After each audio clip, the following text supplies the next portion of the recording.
Kami GAM ya, pandangan saya sebagai bawahan Mualim, kenapa lebih memilih Prabowo? Karena gini, yang lebih paham militer itu adalah militer. Ada sesuatu perjanjian dengan Amin, buat statement baru, pekerjaan baru, harus mengatakan yang baru, susah. Ganjar lah, Mahfud lagi. Itu lebih-lebih nggak bisa dipercaya. Itu pelanggaran hukum di Aceh cukup banyak terjadi, beliau mau cerita sekarang. Sudah ada jabatan itu yang nggak bisa diselesaikan. Kami sebenarnya sering kena tipu. Kesalahannya kami terlalu percaya sama orang lain. Supaya nggak terjadilah peperangan lagi. Nggak buat film, judulnya Angin Badeba. Hari ketiga itu ditangkap. Kalau saya bilang ini lebih kepada emosional pribadi antara itu menjadi korban semuanya. Muzakir Manaf atau Mualim, ex Panglima tertinggi GAM, sekarang ada di tim kemenangan Prabowo Gibran. Kenapa Prabowo Gibran, enggak Ganjar Mahfud atau Amin, siapa kok jadi lupa satu lagi? Anies, satu lagi wakilnya siapa dulu? Caimin. Bisa lupa gue. Gini Bang, pandangan saya sebagai bawahan daripada Mualim atau nama lengkap beliau itu Muzakir Manaf, Panglima tertinggi Gerakan Aceh Merdeka. Bagi saya itu kita semua ini tidak ada kata pembantaan. Kami GAM ya, GAM, tetap GAM. Oke. Tapi dalam pasca perdamaian MOU Helsinki ini kita sama-sama menahan diri, kita sama-sama yang namanya Muslim itu sudah menerima perdamaian yang hakiki itu harus dijalani, betul? Di Aceh ya. Ya. Terus kenapa Mualim lebih memilih Prabowo nih? Kalau pandangan dari sudut pandang saya nih. Karena gini, Prabowo ini seorang militer. Nah, militer tuh yang lebih paham militer itu adalah militer. Oke. Lebih paham militer. Jadi mungkin ada sesuatu perjanjian yang mungkin tentang Aceh. Bila saya menang nanti, apa yang saya beri, apa yang akan kalian dapatkan gitu. Sekarang ini yang belum terjadi itu kan belum bisa dibilang, Bang. Cuma bisa diprediksi. Nah, banyak juga sekarang pertentangan yang terjadi di Aceh itu. Oh, nanti Mualim kita akan ditipu lagi begini. Itu belum terjadi. Jadi kalau setiap yang belum terjadi kita selalu parno penerian kita, ya semua nggak akan jalan. Nah, mungkin karena Mualim ini mengambil keputusan menurut dia itu yang terbaik untuk Aceh nih, untuk semuanya lah. Jadi mungkin beliau pun sudah duduk satu atau dua kali atau beberapa kali dengan Prabowo, dan bukan satu dua kali lagi. Beliau juga sudah menunjukkan kepada Prabowo bukti 83% ya waktu lawan Jokowi dulu. Prabowo menang di Aceh. Ya kan? Nah, kenapa kita harus mulai dari nol lagi? Mungkin beliau itu udah janji dulu waktu 5 tahun lalu Prabowo 83%. 83%, Bang. Kalau kata siapa itu ngabalin itu adanya di Prabowo Subianto gitu. Betul nggak? Iya. Jadi menurut saya, Bang, mungkin Mualim mengambil keputusan buat apa kita mulai dari nol. Contohlah dengan Amin, katakanlah. Buat statement baru, pekerjaan baru, ya kan? Harus mengatakan yang baru, susah. Begitu juga dengan satu lagi itu lawannya sebenarnya Ganjar lah, Mahfud lagi. Sampai nggak tahu namanya, lupa Sorry, Pak Ganjar. Jadi sekarang Mahfud itu apa sekarang? Menteri apa deh? Mantan Menko Polhukam mundur. Itu lebih-lebih nggak bisa dipercaya, Bang. Kenapa? Kerjanya apa? Tugasnya apa? Ya banyak lah kan Menko Polhukam. Ya, apa yang harus dikerjakan oleh? Ya membenahi sistem hukum di Indonesia, semua segala macam lah. Itu pelanggaran hukum di Aceh cukup banyak terjadi, beliau mau cerita sekarang. Sudah ada jabatan itu yang nggak bisa diselesaikan. Macam mana kita mau percaya beliau? Betul kan? Nah, itu makanya kita jangan mundur ke belakang, maju terus. Karena sistem tara itu kalau ragu pulang saja. Kekuatan 55 itu. Itu kenapa bukan Ganjar Mahfud? Kenapa bukan Anies? Betul. Siapa namanya? Caimin. Kenapa bukan Anies, Caimin? Ya, kalau menurut saya nih, pandangan saya semua baik. Ya kan? Nah, di saat Panglima tertinggi Gerakan Aceh Merdeka, Muzakir Manaf, mengambil keputusan menurut dia itu yang terbaik. Dan kami ada semboyan sami'na wa ta'na. Harus taat dengan pemimpin. Kita kasih tahu dulu bahwa ini kita lagi bicara dengan Bang Abu Salam. Bang Abu Salam ini adalah waktu itu pejuang GAM juga dan jadi Panglima GAM untuk luar negeri. Jadi seluruh dunia yang ada di luar negeri. bekas atau sebenarnya GAM tuh gimana sih, mantan GAM apa? Oke. Coba. GAM itu tidak ada mantan ya sebenarnya. Iya. Jadi GAM itu setelah pasca perdamaian antara GAM dengan pemerintah Republik Indonesia, jadi kita melakukan MOU Helsinki di Helsinki lah. Iya. Setelah itu GAM ini tidak dibubarkan. Dibentuklah satu badan yang namanya KPA. Singkatannya adalah kepanjangannya Komite Peralihan Aceh. Nah, sayap militer GAM bernaung di dalam KPA untuk senang atau enak untuk dibina dalam satu wadah itu. Dan sampai sekarang. Nah, karena kita sudah janji kemarin itu dalam perdamaian dan tertulis dalam poin-poin MOU Helsinki itu, dari poin yang paling mendasar itu kita boleh buat partai. Ya, mana ada Partai Aceh. Partai Aceh. Nah, Partai Aceh itu didominan oleh orang-orang KPA ini. Dibentuklah. Tetapi terbuka untuk orang biasa yang bukan kombatan untuk maju dalam Partai Aceh ini. Nah, kami sebenarnya sering kena tipu. Kami pikir itu yang terbaik. Oleh orang kita sendiri. Dia masuk dalam Partai PA. Di saat dia buat masalah, yang kena orang KPA semua. Padahal orang yang baru masuk tuh nggak ada hubungannya sama GAM dulu. Nggak ada. Nah, kesalahannya di mana? Kesalahannya kami terlalu percaya sama orang lain. Yang itu. Nah, itu. Ya sama lah kayak caleg juga kan, banyak yang janji-janji manis doang di awal, ya habis itu hilang. Makanya saya bilang, kemarin sambil saya bercanda, Bang. Yeah. Saya bercanda di sana, di satu desa, mungkin 2019, saya mau buat satu pabrik, Bang. Pabrik itu pabrik mesin itu ya. Iya apa? Ya, itu artinya ya.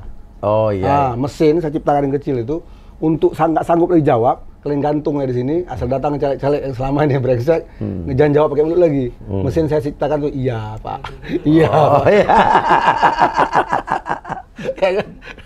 Saya kira laku tuh Bang di Indonesia kan. Wah, tiap 5 tahun tuh banyak masyarakat korban caleg. Banyak. Makanya ya caleg itu ya jangan asal milih. Betul. Jangan milih juga zaman gara-gara serangan Fajar doang lu pilih.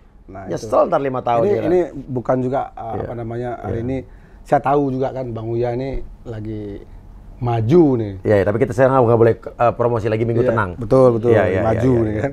Tapi gini, kalau bagi saya itu saya minta juga sama masyarakat ya. Iya. Pas serangan Fajar itu paling bahaya. Tapi penentuan masyarakat itu disitulah. Di saat Anda dibeli dengan harga Indomie, maka di saat semua caleg-caleg duduk, maka Anda akan mendapatkan Indomie. Iya betul. Ya, kan? Nantinya. Jadi kalau dapat memang itu emas yang Anda naikkan ke atas, maka hasilnya juga akan menjadi emas. Gitu. Iya. Nah, tapi kan Abang juga berarti sekarang perwakilan luar negeri kan? Betul. Artinya kan Abang juga yang bisa dibilang akan memobilisasi orang-orang, kita nggak bisa bilang mantan GAM berarti, pejuang GAM gitu. Apa tadi apa? Orang-orang KPA. Orang KPA yang di luar negeri untuk ke 02 berarti kan? Apa gimana? Begini Bang, Mualim juga menurut saya nih sangat bijaksana beliau. Beliau tidak pernah memaksakan kehendak beliau sendiri. Oh saya itu 02 loh, saya sebagai ketua kemenangan Prabowo. Nah kalian bisa milih. Tetapi karena kita kan ada semua yang tadi saya bilang, samikna wa ta'na. Taat kepada pemimpin. Ya kalau sakit-sakit sedikit Bang, tahan-tahan aja kan gitu. Kadang-kadang hati ini Bang nggak bisa disatuin Bang. Kalau satu hati ini semua di dunia ini Bang, mungkin warna rambut ya kuning semua atau merah semua, atau mobil warna putih semua Bang. Kalau satu hati ya. Iya. Nah itu dia. Kalau saya nggak jamin juga kalau semua gitu, tapi kayaknya yang memang taat kepada pemimpin mesti dia akan maju mendengar apa perintah daripada atasan kita kan. Iya. Bagaimana ya. Oke. Dan Abang sendiri setuju kalau saya gini, kalau ke Prabowo gitu? Kalaupun saya setuju kan saya nggak bisa terlibat. Iya. Saat ini saya harus bilang kalau saya ini sekarang ini sudah berwarga negara Australia Bang. Nah itu yang kita bahas. Karena Abang ini dulu terpaksa lari dari Indonesia. Apakah kabur apa gimana? Terus tiba-tiba balik-balik udah jadi warga negara Australia. Betul. Gimana ceritanya? Kenapa dulu kabur? Nanti kita akan bahas. Itu. Ya, Oke. Sekarang jadi warga negara Australia tidak bisa berbuat banyak. Tapi kan KPA yang ada di luar negeri itu masih berapa orang sih totalnya? Sebenarnya KPA ini cuma hanya satu organisasi Bang, sayap militer situ. KPA ini milik masyarakat Aceh juga Bang. Berapa banyak masyarakat Aceh? Masyarakat Aceh yang ada di luar negeri berapa kira-kira? Banyak bang. Kalau di Malaysia itu ada 600-700 ribu jiwa itu. Nah, saya kira saya nggak bisa bilang semua ya. Mungkin sebagian juga. Sekarang itu ada pilihan, orang ada suka, ada yang tidak. Itu biasa itu kan. Kita jalan terus, kita tunjukkan yang terbaik. Ya kan? Nah itulah. Kalau banyak sekarang mah pengikut, kalau KPA ya, kalau dibilang tidak didukung, kalau abang ke Aceh itu, abang boleh tengok kan. Dan sampai sekarang pun kita masih dominan bang di DPRA tuh. Kita masih ada 18, entah 20 sekarang itulah kursi yang kita dapatkan. Dan kita juga ketua dari tahun 2000 berapa tuh? 2009 sampai sekarang kita dominan di dalam parlemen. Ya. Berarti DPRD. Dari DPRK, DPR RI, DPR Kabupaten. Nah ini masalah ini bang. Kalau saya selalu minta ke pemimpin nih kan. Iya. Kenapa tidak nih partai lokalnya bisa? DPR RI nggak ada berarti kan? Tidak ada. Iya. Tidak ada. Ada ya jadi DPR. DPRA. DPRA itu apa DPRA? DPRA itu DPR apa namanya DPR provinsi bang. DPRD maksudnya. DPRD kalau di sana DPRA dibilang. Oh gitu ya. Saya nggak tahu ya. Dewan Perwakilan Aceh ya. Oke. Nah itu kalau DPR kota, DPRK kan. Oh iya. Oke DPD-nya kali, bukan DPD ada juga beda kan? DPD kan dari daerah kan itu independen bang ya? Iya independen ya, non partai. Satu provinsi kalau nggak saya jatah itu Aceh 4. Iya. Nah sekarang nih seru nih di DPD nih bang. Kenapa? Ada 6 masalah artis Aceh di DPD. Artis Aceh? Tapi intinya. Jadi ada artis ya? Ada artis 6 kalau nggak salah itu. Di DP orang Aceh? Iya. Saya nggak sebut namanya, ada salah satu vokalis lah nih. Dari band Apache. Terus ada nih. Dari salah satu cerita komedi dulu, film. Ini film yang pernah menjadi lawan saya nih. Booming. Film ini pernah booming. Itu namanya Empang Bre. Empang Bre itu EB. Kalau kami AB, Angin Badeba. Angin Badeba. Nah, pernah bersaing nih film ini. Nah ini kalau nggak salah awal muasalnya abang harus pergi di Indonesia ya? Ya betul. Oke, kenapa sih bang? Akhirnya kan udah ibaratnya perdamaian Aceh. Kenapa abang sampai mesti lari ke luar negeri dan akhirnya mesti jadi warga negara Australia? Oke. Gini deh bang. Kan udah damai, udah perdamaian. Abang bikin masalah apa bang? Dulu saya itu karena dasarnya itu saya seniman bang. Iya. Seniman. Saya main musik dari kecil. Iya. Saya main musik di Sanggar, sering keluar negeri mewakili. Iya. Malahan kita pernah mewakili Indonesia lah. Iya. Musik seni itu. Jadi waktu itu saya berpikir begini, supaya nggak terjadilah peperangan lagi, nggak terjadi kekerasan lagi, pembunuhan yang telah terjadi di Aceh itu. Kita cobalah buat film, judulnya Angin Badeba. Perang itu antara Aceh dengan Jakarta. Nah itulah tadi. Sudut pandang ini kan berbeda bang. Ada yang bilang 4, kalau saya bilang 5 tadi kan. Mungkin ada yang menilai ini film seperti ini, akan mengakibatkan seperti ini. Nah dari itu, sehingga film pas kita launching bang, hari ketiga itu ditangkap bang. Abang ditangkap? Enggak, film ditangkap seluruh Aceh ditangkap bang. Ditahan semua oleh kepolisian, karena tentara nggak boleh. Nah setelah itu, kawan saya nih yang mendukung, salah satu dandim lah, menurut saya terbaik itu di militer nih bang? Yang mendukung saya memberi baju pinjaman gitu. Nah karena kan beliau udah baca tema bagus menurut dia beliau. Jadi temanya ini kita sampaikan, perang bukanlah jalan satu-satunya untuk menyongsong masa depan Aceh ke depan, ya kan? Tapi kalau damai itu pesan dari film itu. Kenapa pesan dari film itu? Di situ terjadi peperangan, GAM meninggal, TNI meninggal, terus kadang-kadang ada juga TNI Muslim, GAM susah pasti Muslim, ya kan? Sholat berdoa, ngejar GAM, yang dikejar juga orang Muslim. Jadi saya nilai ini siapa yang masuk surga nih?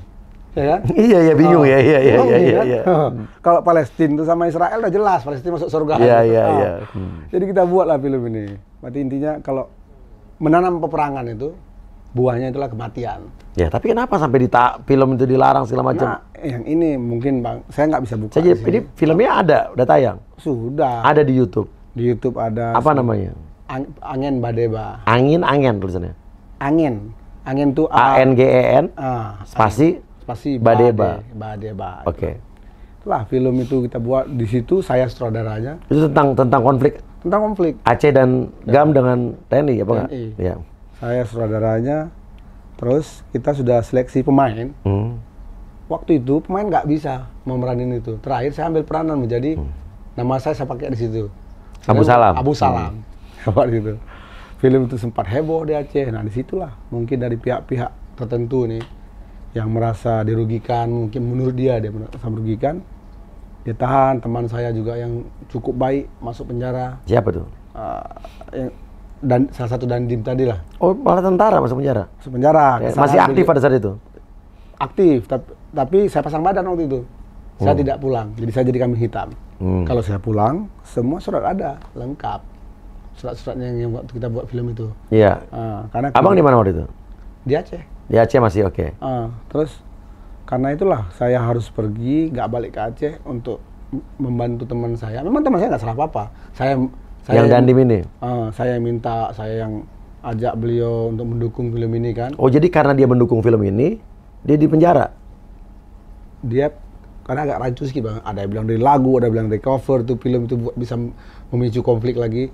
Tapi menurut saya itu waktu dia dihukum itu karena memberi baju tanpa izin daripada Pangdam dan tidak menyopot lambang Kodam Iskandar Muda. Karena yang berperang itu kan BKU. Di penjara apa? Tahanan militer apa tahanan? Ya itu Allahualam, saya nggak tahu lagi. Karena saya udah di Australia kan. Abang langsung kabur ke Australia itu? Disuruh kabur apa? Pertama sih nggak kabur Bang. Iseng-iseng tuh, Irwandi ngirim orang, berapa ratus orang lah. Saya selip sekolah itu. Irwandi itu gubernur di sini? Gubernur Aceh. Selip lah, pergilah ke sekolah kan. Saya melanjut, dan saya ambil sekolah itu. Saya ambil sound mayor sama screen media itu kan. Jadi saya dengar filmnya ditangkap. Nanti kita bicara, beliau bilang jangan pulang. Ya udah, perintah jangan pulang, saya nggak pulang itu. Oh, beliau bilang jangan pulang ke Aceh? Jangan pulang lah ke Indonesia. Beliau. Saya lagi bermasalah. Kamu baik-baiklah di sana gitu. Walaupun saya harus begini gitu kan. Alhamdulillah. Tapi beliau kayaknya pensiun di jenderal juga. Seharusnya beliau tuh mungkin pun saat ini bisa jadi kasat. Saya merasa berdosa juga kan. Tapi siapa Bang? Jangan saya sebutkan namanya lah. Tentara ya? Tentara. Itu tentara satu-satunya dandim tuh nggak pernah diburu sama Agam. Pendekatan beliau itu dengan orang-orang Aceh dulu justru luar biasa. Berarti bagus ya Kak, pendekatan dengan Agam. Kan militer sama Agam dulu ibaratnya kan konflik ya. Iya. Tapi justru dia pendekatannya bagus. Pendekatannya bagus dengan masyarakat, bagus. Luar biasa. Itu dia. Itulah cerita saya yang ke Australia. Ke Australia. Terus akhirnya bisa jadi warga negara Australia? Karena kan satu bulan saya di sana, kan enggak. Iya pasti overstay dah, ya kan? 3 bulan bisa itu waktu itu. Oke. Jadi karena jangan sampai overstay, saya langsung minta ini perlindungan kan? Perlindungan karena buktinya ada semuanya di koran masuk Bang, muka setempampang gede. Apa dibilangnya? Ya film Angin Badai bisa memicu bla bla bla bla dan ditangkap kan. Nah intinya orang Australia ini nggak pura-pura nih. Saya menjadi tercepat Bang, dapat refugi 3 bulan. Asylum 3 bulan saya selesai, langsung dapat. Warga negara? Enggak, dia pertama diberi 4 tahun. Oh, kan? Ini dulu ya, permanent residence. Permanent residence. Setelah 2 tahun saya langsung bisa ganti paspor. Padahal bisa bertahan, tapi waktu itu saya main musik, suka pergi ke sana kemari. Kalau pakai paspor Australia itu gengsi sedikit. Malaysia itu ditanya pun tidak kan, mau kemana kan? Langsung tempel 3 bulan. Balik sebentar minum kopi Jakarta, balik 3 bulan. Soal pakai paspor kita agak berat sedikit Bang. Terus habis itu udah jadi warga negara Australia, berani masuk ke Indonesia lagi? Berani. Nggak ada masalah? Kita buat berhubungan terus dengan Bapak, itu pun kita berhubungan. Kayaknya itulah, kalau saya bilang ini lebih kepada emosional pribadi, antara itu menjadi korban semuanya. Saya tahu juga konfliknya di mana waktu itu. Apa? Ya, tahulah kalau sekarang ini kita harus akui kan jabatannya agak strict sedikit ya. Bisa mengorbankan kawan kan, karena musuh yang paling kita tahu itulah kawan terbaik. Itu Bang. Sekarang saya tanya, menyesal nggak jadi warga negara Indonesia lagi? Apa lebih nyaman jadi warga negara Australia? Jujur aja. Ini berat nih Bang, kalau saya jawab nih. Menyesal. Kalau dibilang menyesal, sangat berdosa saya dengan Australia di saat saya bermasalah waktu itu. Malah diselamatkan. Gitu. Tapi kalau dibilang tidak menyesal, saya merindukan ini tanah air saya dulu kan. Iya. Jadi bisa aja, kalau saya warga negara Australia, selama saya masih bisa kembali ke Indonesia, saya bilang fair-fair aja. Oke. Tapi mungkin suatu hari nanti, saya kalau ada kebijakan seperti dual warga negara, ya itu saya akan ambil langsung. Iya. Karena akan terlibat di politik Bang. garis terdepan. Di Partai Aceh? Belum tahu, Bang. Oke. Itu kan partai ini kan sekarang di mana kita nyaman.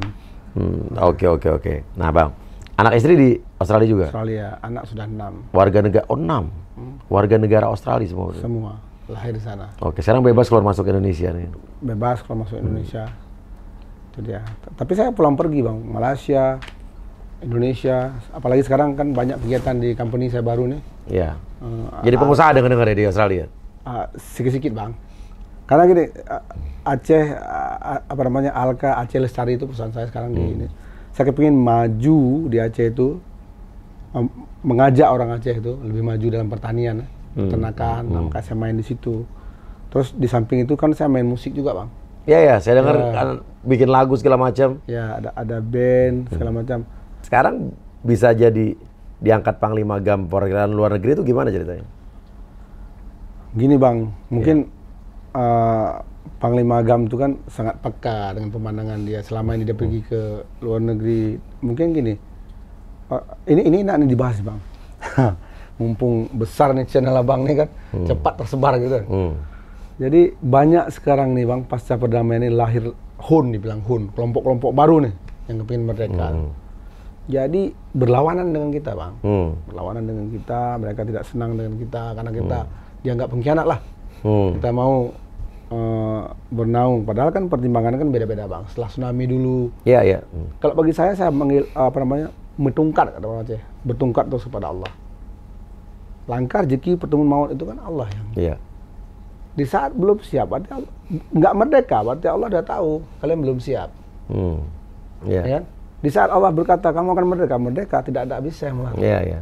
Diturunkan tentara dari ikut masyarakat 5 juta serang Aceh, nggak akan bisa tetap merdeka.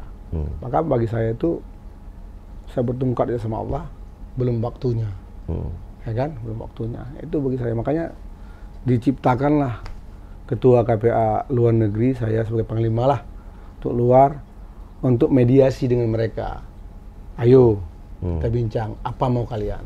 Tapi sampai hari ini ya yang di luar itu agak susah diajak. Kenapa? Kalau bagi saya gini, kalau memang mereka pikir untuk Aceh pun mereka itu, dari 1 jadi 5 sekarang. Iya. Jadi 5. Jadi masyarakat jadi bingung nih, yang yang benar nih, kelompok mana yang benar. Iya. Itulah, mungkin kalau kawan-kawan lihat nih, video ini suatu hari nanti, kalau kalian mau buat Aceh itu merdeka, merdekakan hati kalian dulu, satu sama lain. Nah, kalau sudah memang ditakdirkan Allah Aceh itu merdeka, ya merdeka sendiri, nggak perlu ribut-ribut. Iya. Kadang-kadang bisa aja Indonesia besok datang presidennya kamu sendiri, ya kan? Kenapa? Karena Allah. Siapa yang buka hati pemimpin negaranya? Allah. Kita paksakan kali pun nggak akan bisa, Bang. Sama seperti ini, Bang. Sebuah pernikahan. Katakanlah Bang Uya nih cinta sama satu gadis nih. Gadis ini juga cinta sama Bang Uya. Siapa yang mau larang lagi? Betul nggak? Orang kampung, Bang, seneng atas percintaan abang ini berdua nih. Orang kampung si perempuan sama juga, ya kan? Jadilah lamaran itu. Sudah ada harinya. Semua sudah terjadi. Pas mau antar, Bang, salah satu mobil nih, bom, terbalik meninggal. Kenapa, Bang? Karena Allah memang tidak menjodohkan abang dengan si perempuan itu. Gitu juga yang ini. Kalau sudah waktunya, tidak ada yang bisa ngelarang itu. Tapi kita ikhtiar, jangan satu sama lain bertengkar, satu sama lain kan, saling menjelekkan. Itu saya begitu masuk di situ, Bang. Waduh, Bang. Paku di kepala udah banyak nih. Dulu nggak ada paku di kepala. Oh, gimana maksudnya? Digibal terus lah, Bang. Digibal tuh, Pak? Gibal itu bahasa Sumatera itu, Bang. Maksudnya dihajar sama mereka tuh habis-habisan. Memang bukan dipukul ya. Lewat contoh sekarang nih sosial media yang lagi booming di Aceh itu, itu TikTok, luar biasa. Dan orang Aceh emang gila nih TikTok, Bang. Si Kalis itu bisa dibuktikan tahun ini nomor 1 di Indonesia, betul nggak? Di Aceh itu. Saya nggak sebutkan nama lah, ada satu orang sultan dari Aceh, banyak sultan dari Aceh, ada berapa puluh orang tuh. Kadang-kadang ada artis Indonesia main sama apa, kalah orang luar kan, dibuat itu dari Aceh. Makanya hari ini politik itu dalam TikTok ini kuat nih, Bang, sekarang. Nah, saya waktu itu juga gabung TikTok udah terlambat lah, tahun yang lalu. Sekarang udah hampir 17.000 lah. Saya lihat di Facebook tuh kan, ini apaan nih, terus saya download TikTok tuh kan. Naik, saya ada kawan kenal. Menarik tuh ya. Oh, ya. Itu Abu Salam kan dia. Iya. Besok pagi saya nggak bisa naik, pertama kan nggak boleh live tuh. Iya. Besok pagi saya mau langsung keluar itu, kamu boleh udah 1.100. Udah boleh live ya. Rupanya kawan-kawan promo tuh biar saya bisa naik. Iya. Sekarang politik Aceh kuat tuh Bang di TikTok tuh Bang. Iya. Mungkin bukan nasional pun sama kayak saya tengok. Pak Prabowo ada nggak TikToknya? Nggak tahu, nggak perhatiin saya. Yang saya sering nengok lewat-lewat tuh Pak Anies tuh. Iya. Iya. Bang Uyakuya kan ada juga kan? Kenal semua saya. Ada TikTok ya? Apa ya? Bang Uyakuya. Ada dong. Ada ya? Mesti ada lah. King.uyakuya. Ada udah follow saya. Udah ya, siap. Abu Salam yang belum di-follow. Oke, nanti kita follow back ya. Itu Bang. Iya. Pokoknya intinya sekarang sudah ada perdamaian di situ kan ya. Ya, kita mengharap juga sama ini harapan saya kepada pemerintah Indonesia lah. Ya. Boleh Bang ya? Boleh. Apa yang sudah dijanjikan dulu ya kan karena kan agak sedikit apa sih yang dijanjikan dulu? Dulu kan kita itu ada 15 poin dalam MOU Helsinki itu. Tapi MOU Helsinki itu yang sudah ditandatangani di Finlandia itu yang diwakilkan oleh Amit Hawaludin ya kan selaku Menteri Hukum dan HAM. Iya. Dan dari pihak kita itu, dari Aceh itu diwakili oleh Tunku Malik Mahmud Ahetar, Wali Nanggro sekarang. Iya. Banyak juga masyarakat Aceh yang nggak tahu. Bukan berarti apa yang sudah ditandatangani itu bisa dijalankan di Aceh. Harus dibawa ke Aceh dulu. Sebenarnya itu bahan baku yang dibawa tuh. Yang harus dimasak dalam gedung diolah DPR. Ya kan? Nah, dimasak di situ sampai bisa dimakan. Nah, hari ini saya nggak tahu salahnya di mana. Nggak ada kata kesepakatan di pihak yang mau makan ini sama yang masak. Iya. Ya, ribut terus lah terakhir. Jadi bahan baku terus. Bahan baku ini cincang-cincang, nggak bisa dimasak Bang sepenuhnya. Nah, kan karena 2009 dulu itu. Iya. Pemilihan pertama kita pernah dipercayai 33 kursi, jatuhnya 42,7% lah. Iya. Tapi tidak bisa mencapai 50 ke atas. Iya. Ya kan? Nah, di situ agak susah. Iya. Kalau seandainya nih orang Aceh juga duduk di Partai Nasional, tapi keacehannya ada setuju dan sepakat untuk buat itu, mungkin nggak ada rumit. Nah, hari ini partai juga Bang nggak ada kebijakan. Iya. Orang itu nggak mendengar pusat atau daripada ibunya partai, kan ada bapaknya partai gitu. Nggak semua partai bisa di PAW Bang. Nggak semua partai harus taat sama ibu partai kok. Nggak ada. Iya. Gini Bang. Saya nggak mau tuh masuk partai yang harus tunduk sama ibu atau bapak partai. Gini Bang, ada yang datang mendaftar minta itu udah pasti taat. Ada yang dikejar-kejar sama mereka. Iya. Kalau lu mau kayak gini ya kayak gua. Kalau nggak mau ya udah, gua kamu datang itu. Betul kan? Nah, itu. Ada berapa banyak kawan-kawan yang seperti itulah kan. Itulah Bang, makanya hari ini kalau harapan saya sama pemerintah Indonesia, apa yang sudah dijanjikan itu kalau bisa walaupun terganti presiden ya kan, jangan tergantilah kebijakan itu. Karena dari Pak SBY ganti kepada Pak Jokowi. Mungkin Pak Jokowi ada keinginan, tapi itulah beliau menurut saya kan petugas partai juga. Iya. Kebetulan kalau saya pikir PDI itu memang keras tuh Aceh Bang dari dulu. Kenapa tuh? Memang keras. Iya. Ya, keras. Dan yang membuat Aceh itu masuk ke bagian pada Indonesia juga PDI itu. Iya. Kan pendiri PDI itu Bung Karno. Iya. Bung Karno meminta kepada Indonesia untuk Aceh bergabung pada masa itu. Iya. Sebelum kita bergabung ke Indonesia kan. Iya. Tuh, dengan janji-janji beliau yang luar biasa, itulah berganti presiden, berganti pula kebijakan juga. Nah, salahnya di mana? Perbaiki sama-sama kan gitu. Iya. Menurut saya seperti itu Bang. Ya, kita lihat ke depannya. Ya Bang. Nah, tahu Abang juga walaupun dari DKI saya udah kenal Abang. Kalau ada persoalan Aceh boleh kan? Boleh dong. Jinggol-jinggol itu di dalam gedung MPR itu kan? Boleh dong. Senayan? Boleh. Kalau ditanya, lu Uya kok ngomong-ngomong tentang Aceh, saya punya kawan orang Aceh banyak tuh. Ya, siapa? Biar malu. Yeah. Yang 17 orang dari Aceh itu Bang, kalau Abang ngomong, kenapa dipesan sama saya, kawan saya dulu waktu saya. Oke, siap. Mohon doanya aja Bang. Ya. Oke, terima kasih banyak kalau gitu Bang Abu Salam. Ya, nanti kapan aku ke Perth ke Malaysia, aku main ya. Saya kalau di Perth siap jadi driver nih Bang. Oh asik, masa di driverin Panglima. Aduh, iya. Ya udah, terima kasih Bang Abu Salam. Ya, terima kasih banyak guys. Wassalamualaikum warahmatullahi wabarakatuh. Waalaikumsalam. Kaulah pahlawan.